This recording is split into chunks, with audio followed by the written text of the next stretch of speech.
ನಿನ್ನೆ ಮುಂಜಾನೆ 1 ಗಂಟೆಯ ಸಮಯದಲ್ಲಿ ಪ್ರಯಾಗ್ರಾಜ್ನ ಮಹಾಕುಂಭ ಮೇಳದ ತ್ರಿವೇಣಿ ಸಂಗಮದ ಬಳಿದರೆ ಭಾರಿ ಕಾಲ್ತುಳಿತ ಸಂಭವಿಸಿ 30 ಮಂದಿ ಸಾವನ್ನಪ್ಪಿದ್ದಾರೆ, 60ಕ್ಕೂ ಹೆಚ್ಚು ಮಂದಿ ಗಾಯಗೊಂಡಿದ್ದಾರೆ.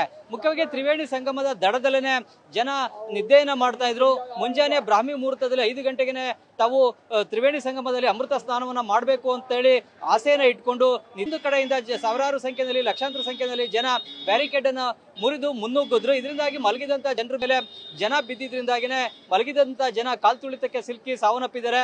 ಈಗಾಗಲೇ 30 ಮಂದಿ ಸಾವನ್ನಪ್ಪಿದ್ದಾರೆ ಅಂತೇಳಿ ಹಿರಿಯ ಪೊಲೀಸ್ ಅಧಿಕಾರಿಗಳು ಸರ್ಕಾರ ಘೋಷಣೆಯನ್ನ ಮಾಡಿವೆ. ಕೇವಲ ತ್ರಿವೇಣಿ ಸಂಗಮ ಮಾತ್ರ ಅಲ್ಲದೆ ಈ ಮಹಾಕುಂಭ ಮೇಳದ ಈ ಮಹಾವೀರ್ ಮಾರ್ಗದಲ್ಲೂ ಕೂಡ ನೆನೆ ಕಾಲ್ತುಳಿತದ ಸನ್ನಿವೇಶವೇ ನಿರ್ಮಾಣ ಆಗಿತ್ತು.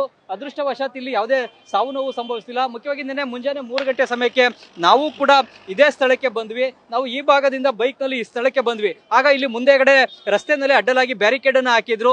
ಮತ್ತೊಂದು ಕಡೆಯಲ್ಲಿ ಇಲ್ಲಿ ಸಂಗಮ್ ಘಾಟ್ ಕೂಡ ಇದೆ. ಸಂಗಮ್ ಘಾಟ್ ನಿಂದಲೂ ಕೂಡ ಸ್ನಾನವನ್ನ ಮಾಡಿಕೊಂಡು ಮುಂಜಾನೆ 3 ಗಂಟೆ 4 ಗಂಟೆಗೆ ಲಕ್ಷಾಂತರ ಸಂಖ್ಯೆಯಲ್ಲಿ ಜನ ಬಂದಿದ್ರು. ಇಲ್ಲಿ ಮುಂದೆಗಡೆ ಬ್ಯಾರಿಕೇಡ್ ಅನ್ನ ರಸ್ತೆಗೆ ಅಡ್ಡಲಾಗಿ ಹಾಕಿದ್ರಿಂದಾಗಿ ಜನ ಈ ರಸ್ತೆಯಲ್ಲಿ ಮುಂದಕ್ಕೆ ಹೋಗಕ್ಕಾಗ್ಲಿಲ್ಲ.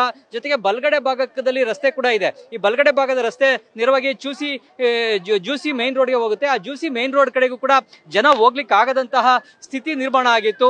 ಮುಂಜಾನೆ 3 ಗಂಟೆಯಿಂದ ಹಿಡಿದು ಬೆಳಿಗ್ಗೆ 10 ಗಂಟೆವರೆಗೂ ಕೂಡ ಈ ರಸ್ತೆಯಲ್ಲಿ ತಳ್ಳಾಟ, ನೂಕಾಟ, ಜನ ನಿಂತ್ಕೊಳ್ಬೇಕಾದಂತಹ ಪರಿಸ್ಥಿತಿ, ಜನರಿಗೆ ವಯಸ್ಸಾದಂತವರಿಗೆ ವಿಶೇಷವಾಗಿ ಉಸಿರಾಟದ ಸಮಸ್ಯೆ, ಅನೇಕ ಮಂದಿ ನಮ್ಮ ಕಣ್ಣೆದುರುಗಡೆನೆ ಕುಸಿದು ಬಿದ್ರು. ಮಹಿಳೆಯರು ಮತ್ತು ಮಕ್ಕಳು ತಮ್ಮ ಜೀವ ಉಳಿಸ್ಕೊಂಡ್ರೆ ಸಾಕಪ್ಪ ಸಾಕು ಅನ್ನುವಂತಹ ಪರಿಸ್ಥಿತಿಯಲ್ಲಿದ್ರು. ನಾವು ಕೂಡ ಮುಂಜಾನೆ 3 ಗಂಟೆಯಿಂದ ಹಿಡಿದು ಬೆಳಿಗ್ಗೆ 10 ಗಂಟೆವರೆಗೂ ಕೂಡ ಇದೇ ರಸ್ತೆಯಲ್ಲಿ ಸಿಲುಕಾಕೊಂಡಿದ್ವಿ.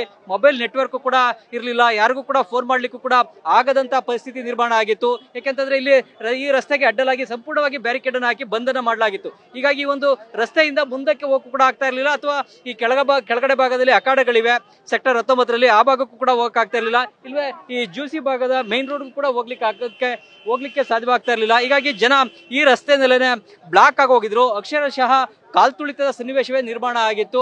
ಅದೃಷ್ಟವಶಾತ್ ಯಾರು ಕೂಡ ಸಾವನ್ನಪ್ಪಿಲ್ಲ. ಆದ್ರೆ ಮಹಿಳೆಯರು ಮತ್ತು ಮಕ್ಕಳು, ವೃದ್ಧರು ಸಾಕಷ್ಟು ನೋವನ್ನು ಅನುಭವಿಸಿದ್ರು. ತಮ್ಮ ಜೀವವನ್ನು ಉಳಿಸ್ಕೊಂಡು ವಾಪಸ್ ತಮ್ಮ ಊರುಗಳಿಗೆ ಮನೆಗಳಿಗೆ ಹೋದ್ರೆ ಸಾಕಪ್ಪ ಅನ್ನುವಷ್ಟತಹ ಯಾತಾನಮಯ ಪರಿಸ್ಥಿತಿ ಇಲ್ಲಿ ನಿರ್ಮಾಣ ಆಗಿತ್ತು.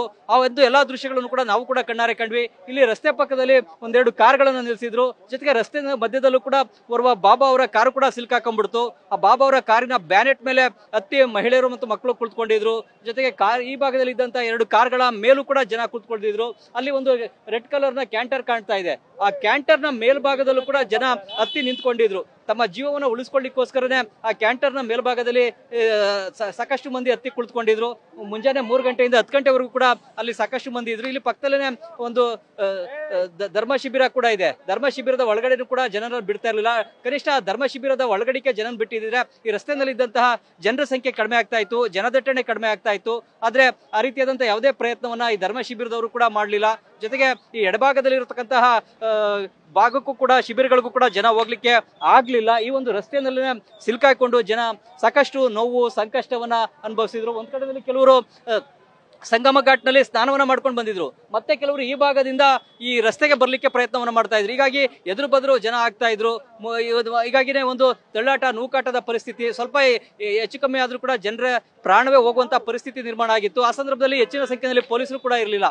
1-2 ಗಂಟೆ ಕಳೆದ ಬಳಿಕ ಪೊಲೀಸರು ಬಂದು ಬೈಕ್ ನಲ್ಲಿ ಈ ಒಂದು ರಸ್ತೆಯ ಮೂಲಕ ನೀವು ಎಲ್ಲರೂ ಕೂಡ ಸುರಕ್ಷಿತವಾಗಿ ಹೊರಗಡೆ ಹೋಗಿ, ಇಲ್ಲಿ ಯಾರು ಕೂಡ ಇರಬೇಡಿ ಅನ್ನೋ ಒಂದು ಮಾತನ್ನ ಹೇಳ್ತಾ ಇದ್ರು.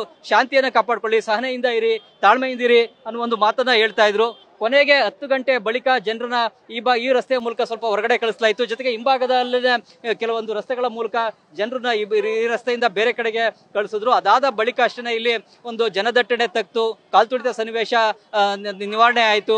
ಜನರಿಗೂ ಎಲ್ಲರೂ ಕೂಡ ಸುರಕ್ಷಿತವಾಗಿ ಇಲ್ಲಿಂದ ವಾಪಸ್ ಹೋಗುವಂತಹ ಸ್ಥಿತಿ ಅದಾದ ಬಳಿಕ ನಿರ್ಮಾಣ ಆಯಿತು. ಈ ಒಂದು ರಸ್ತೆಯಲ್ಲಿ ಸಂಪೂರ್ಣವಾಗಿ ಬಟ್ಟೆ ಬರೆಗಳು, ಜೊತೆಗೆ ಜನರ ಚಪ್ಪಲಿಗಳು, ವಾಟರ್ ಬಾಟಲ್ಗಳು ಬಿದ್ದಿದ್ವು. ಆದ್ರೆ ಯಾವ ವಸ್ತುಗಳು ಹೇಗಾದ್ರೂ ಆಗ್ಲಿ, ಏನಾದ್ರೂ ಹಾಳಾಗೋಗ್ಲಿ, ನಾವು ನಮ್ಮ ಜೀವ ಉಳಿಸ್ಕೊಂಡು ವಾಪಸ್ ಸುರಕ್ಷಿತವಾಗಿ ನಮ್ಮ ಊರುಗಳಿಗೆ ಮನೆಗಳಿಗೆ ಹೋದ್ರೆ ಸಾಕಪ್ಪ ಸಾಕು ಅನ್ನುವಂತಹ ಪರಿಸ್ಥಿತಿ ಇದೇ ರಸ್ತೆಯಲ್ಲಿ ನಿರ್ಮಾಣ ಆಗಿತ್ತು.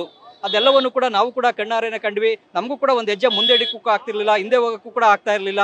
ಜೊತೆಗೆ ಯಾವ ಕಡೆ ಹೆಜ್ಜೆ ಇಟ್ಟರು ಕೂಡ ಜನ ಇರ್ತಾನೆ ಇದ್ರು. ಜನರನ್ನ ನುಕ್ಕೊಂಡು ಬೇರೆ ಕಡೆ ಹೋಗ್ಲಿಕ್ಕೆ ಆಗದಂತಹ ಪರಿಸ್ಥಿತಿ ಇತ್ತು. ಆ ಒಂದು ಸಂಕಷ್ಟದ ಪರಿಸ್ಥಿತಿಗಳನ್ನ, ಕಾಲ್ತುಳಿತದ ಸನ್ನಿವೇಶ ಹೇಗೆ ನಿರ್ಮಾಣ ಆಗುತ್ತೆ ಏನು ಅನ್ನೋದನ್ನ ನಾವು ಕೂಡ ಕೇಳಿದ್ವಿ, ಆದ್ರೆ ನೋಡಿರ್ಲಿಲ್ಲ, ಅನುಭವಿಸಿರ್ಲಿಲ್ಲ. ಆದ್ರೆ ನಿನ್ನೆ ಅವೆಲ್ಲವನ್ನು ಕೂಡ ನಾವು ಕಣ್ಣಾರೆ ಅನುಭವಿಸಿದ್ವಿ, ಸ್ವತಃ ಅನುಭವಿಸಿದ್ವಿ.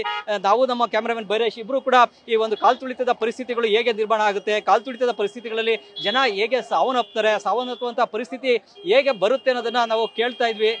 ಆದ್ರೆ ಅವುಗಳನ್ನ ಅನುಭವಿಸಿರ್ಲಿಲ್ಲ. ನಿನ್ನೆ ಮುಂಜಾನೆ ಆ ಒಂದು ಎಲ್ಲವನ್ನು ಕೂಡ ಖುದ್ದು ಅನುಭವಿಸ್ತಕ್ಕಂತಹ ಸ್ಥಿತಿ ನಮಗೂ ಕೂಡ ಎದುರಾಗಿತ್ತು. ವಿಶೇಷವಾಗಿ ಈ ರೀತಿಯ ಮಹಿಳೆಯರು ಹೀಗೆ ಬಟ್ಟೆಗಳನ್ನ ಇಟ್ಕೊಂಡು ಹೋಗ್ತಾ ಇದ್ರು, ಜೊತೆಗೆ ಹಗ್ಗಗಳನ್ನ ಕಟ್ಕೊಂಡಿದ್ರು ಒಬ್ರಿಗೊಬ್ರು. ಸಾಕಷ್ಟು ಸಂಖ್ಯೆಯಲ್ಲಿ ಈ ರೀತಿಯ ವೃದ್ಧ ಮಹಿಳೆಯರು ಇದ್ರು, ವೃದ್ಧ ವ್ಯಕ್ತಿಗಳು ಸಾಕಷ್ಟು ಸಂಖ್ಯೆಯಲ್ಲಿ ಇದ್ರು. ಮಕ್ಕಳನ್ನ ಜೀವ ಉಳಿಸ್ಕೊಟ್ರೆ ಸಾಕು ಅಂತೇಳಿ ಕೆಲ ಮಹಿಳೆಯರು ಕಾರ್ನ ಬ್ಯಾನೆಟ್ ಮೇಲೆ, ಕಾರ್ನ ಟಾಪ್ ನಲ್ಲಿ ತಮ್ಮ ಮಕ್ಕಳನ್ನ ಕೂಡಿಸಿದ್ರು. ಹಾಗಾಗಿ ಮಕ್ಕಳೆಲ್ಲರೂ ಕೂಡ ಕಾರ್ನ ಮೇಲೆ ಕುಳಿತುಕೊಂಡು ತಮ್ಮ ಜೀವವನ್ನ ಉಳಿಸ್ಕೊಳ್ಬೇಕಾದಂತಹ ಪರಿಸ್ಥಿತಿ ನಿನ್ನೆ ಬೆಳಿಗ್ಗೆ ಇದೇ ರಸ್ತೆಯಲ್ಲೂ ಕೂಡ ಇತ್ತು. ಕ್ಯಾಮರಾಮನ್ ಬೈರೇಶ್ ತಿಪ್ಟೂರು ಜೊತೆ Chandramohan, news first, Prayagraj. News first ನಿರ್ಭೀತಿಯಿಂದ ನಿಮ್ಮ ಪರವಾಗಿ.